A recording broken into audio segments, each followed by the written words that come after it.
Bom, gente, boa tarde. Hoje é meio rapidinho aqui. É bom porque a gente ouve o grande Milton Temer, que tem sempre a sintonia fina com a análise das questões internacionais, seja do plano político, dos conflitos entre países, seja da dimensão econômica.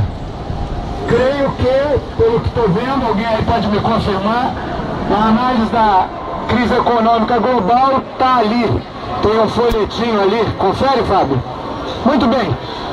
Brasília, semana de 15 a 19, hoje é 19, né? De agosto. Agosto tem essa tradição de ser o mês do desgosto, o que é uma crendice. Claro que essa crendice acabou sendo reforçada no século XX. Isso tem no mundo inteiro. Os argentinos, inclusive, têm uma tradição popular lá meio esquisita. Em agosto você não deve, viu, Marizinho, lavar a cabeça. Segundo uma tradição na Argentina, porque é chamar a morte. Você já pensou? Mas aqui no Brasil e no mundo, dois fatores importantes reforçaram agosto como mês de desgosto. Foram as guerras mundiais. A primeira começou em agosto de 1914 e a segunda teve as bombas covardes, assassinas, criminosas lançadas pelos Estados Unidos quando a guerra já estava resolvida, afinal, sobre Hiroshima e Nagasaki, 6 e 9 de agosto. Na história brasileira tem dois episódios mais marcantes da segunda metade do século passado, também em agosto. Suicídio de Getúlio Vargas, 1954, 24 de agosto, e tem uma belíssima sala ali no Museu da República, o antigo Palácio do Catete, o quarto onde Getúlio se suicidou, tem até o pijama dele, e a carta testamento é lida numa voz assim, ambiente, muito contundente. Depois, tentando pegar essa comoção que adiou o golpe civil-militar por 10 anos, de 54 para 64, o Jânio Quadros, que era o UDN de porre, ele lembra o Collor, a história só se repete como fácil ou como tragédia, mas o Collor também não tinha partido, veio para caçar Marajás, o Jânio era o homem da vassoura contra a espadinha do general Lott, e venceu sendo o presidente até então mais votado, 48% dos votos, ganhou do Marechal Lott, que era ruim de palanque, de expressão, que teve 28%, e ali aproximado dele, o que já tinha a tradição antiga do rouba, mas faz, que o Maluf continuou, Adhemar de Barros. O Adhemar era uma figura folclórica, né, que ele ia, é que nem o Maluf, né? Tu já ouviu o Maluf falando de não pro CQC. Agora, essa semana, minha filha, ela pergunta assim, e aí, o que é que o senhor acha da crise aí, o ministro da Agricultura fica, sabe? Minha filha, não se provou nada contra Paulo Maluf. Eu disse, sim, mas e o senhor vai na audiência do turismo para questionar? Não há uma rua de São Paulo que não tenha obra de Paulo Maluf. Aí ela falou, superfaturado. Eu falei, oh, minha filha e tal. Bom, o Maluf emplacou, tem popularidade até hoje, me mandou convites, viu, Léo? Vou passar para você, 80 anos de Paulo Maluf. Vai ser lá numa casa chique em São Paulo, Silvia e Filhos convidam. Ou agora em setembro, se não me engano. E ele pede assim, presentes podem ser entregues numa urna que estará lá, eu doarei às Santas Casas de Misericórdia. Olha, cuidado quando você vai botar esse dinheiro. Mas tá lá no convite, olha, o convite já é chique, até perfumado. Muito bem, rouba, mas faz. Naquela época, eu estou falando do agosto, da renúncia, meio século atrás, está até na folhinha do Sagrado Coração para a semana que vem, 50 anos da renúncia do Jânio Quadros. O roubo mais faz naquela época era o Adhemar de Barros. Certa feita ele estava num comício, tinha aqueles gestos populistas espetaculares, falou, nesse bolso aqui nunca entrou um centavo do dinheiro roubado. Aí um gaiato falou assim, calça nova, hein, governador? Ora, 23% dos votos, mas o Jânio ganhou com o discurso da vassoura, da moralização, da política externa independente.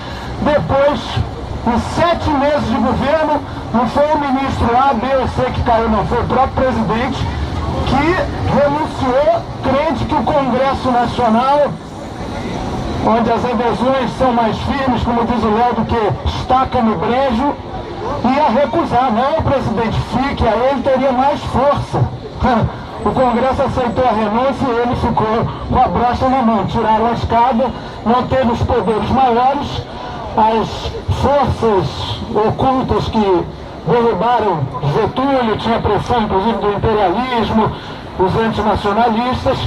Disse o Jânio na sua carta renúncia que eram forças terríveis que o pressionavam. Nunca ficou muito claro, ele sempre foi um populista de direita, com força eleitoral, tanto que se elegeu em 1985, voltando depois do fim do período mais duro do autoritarismo como prefeito de São Paulo, para um governo de tampão de 3 anos, não foi grandes coisas.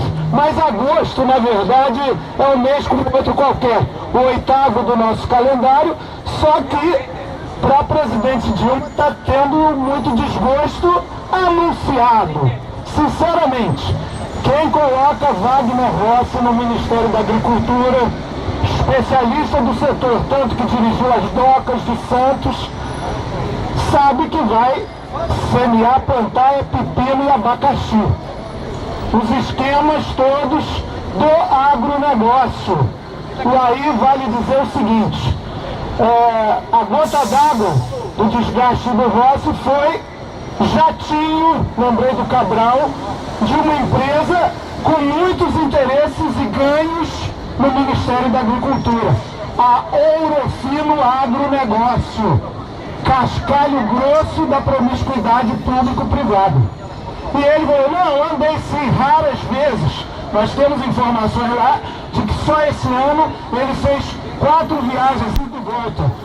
Ribeirão Preto, Brasília, Ribeirão Preto, São Paulo, nos jatinhos dessa mega empresa que cresceu como nunca nos últimos 6 anos. E que deu muito dinheiro para a campanha do filho dele, com o sugestivo nome de Baleia Rossi, o apelido, um jovem deputado estadual do PMDB, também lá de Ribeirão Preto. Então esse conluio que existia também com o Palocci é a regra da nossa república. É uma república pouco pública, onde os interesses privados estão fortes lá dentro.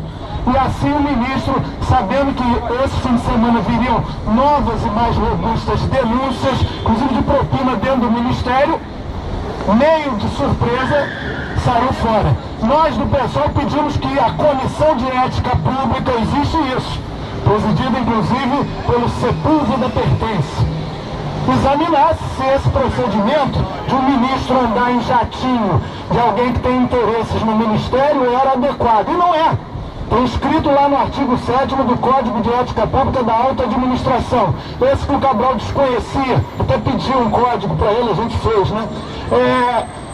Não pode se aceitar presente, locomoção, hospedagem com empresas interessadas diretamente no Ministério. Isso é meio elementar, né? Mas ele não sabia. E nós pedimos à Comissão de Ética que examinasse. Sabe o que eles nos disseram? Vamos examinar sim. Situação importante. E aí quando? Em 12 de setembro, que é a próxima reunião da comissão. Ou seja, a comissão anda dormindo, está meio preguiçosa. Nós pedimos para antecipar, por ofício, essa reunião da comissão, para julgar o caso do ministro da Agricultura, mas nesse meio tempo ele foi mais rápido e renunciou e vai se esquecer. O problema é esse, o eventual dinheiro roubado, o interesse público ofendido vai ser esquecido. Por isso que é impunidade, você faz. Se a coisa pesar para o seu lado, você abdica, some, vai viver as delícias do mundo particular, da vida privada. Aliás, o Rossi tem uma mansão lá em Ribeirão Preto que, vou te contar, é uma coisa de quem ganhou muito dinheiro e não só na vida pública mesmo. Os salários pampudos de um vereador da cidade, de um deputado federal, não dá para aumentar o patrimônio desse jeito. Aí tem outros ganhos que, por definição, são suspeitos, porque se você ganha muito na vida privada, tendo atividade pública, o ex-presidente da Assembleia Legislativa, Jorge Pisciani, é o maior produtor de sêmen bovino da América Latina. E ele veio de uma origem bem humilde, menino pobre, vendia bananada lá em Mariópolis. Ou é um baita empresário com tremendo tirocínio político, e aí foi péssimo homem público, porque não dá para estar exitoso nas duas frentes, ou, que é sempre mais provável, usou de expedientes, como dizem agora, pouco republicanos, para enriquecer. Esse é o padrão da política brasileira. E o grave, o Rossi caiu, estava tendo uma roda lá em Brasília, o pessoal falando, num momento de descontração, sobre essa seleção sub-20, que vai disputar até a final, né, do futebol, parece que é boa, e a seleção titular. Eu falei, não, mas o Neymar é muito bem. Aí alguém falou assim, não, o problema é que o Neymar cai mais do que o ministro da Dilma. Então não dá para segurar. Outro papo lá de Brasília, ontem, um deputado do PT, até me perguntou, Chico, que bom, não esquece de tirar o capacete. Você vai pegar o avião? Eu falei, pô, por quê?